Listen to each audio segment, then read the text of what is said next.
Sociālās, profesionālās un attīstības prasmes, manas prasmes. Modulis 3. Personiskās un sociālās prasmes ir saistītas ar to, kā mēs attiecamies pret sevi, citiem un ikdienas situācijām. To attīstība ļauj mums izturēties pozitīvi un atrast piemērotus veidus, kā atrisināt situācijas, un ir daļa no veselīgas izaugsmes. Sociālo prasmi piemēri ir sveicināt otru, sveiki, uz redzēšanos, labrīt. Sociālo prasmi piemēri ir sakiet paldies.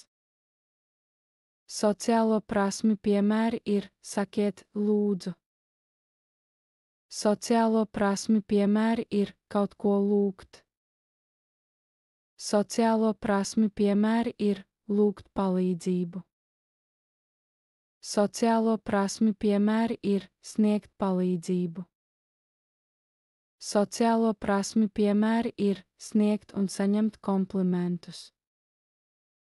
Sociālo prasmi piemēri ir zināt, kā pateikt nē. Sociālo prasmi piemēri ir identificēt emocijas sevī un otrā. Izpratne par plānošanu un problēmu risināšanu ir galvenais, lai sasniegtu labus rezultātus. Paldies!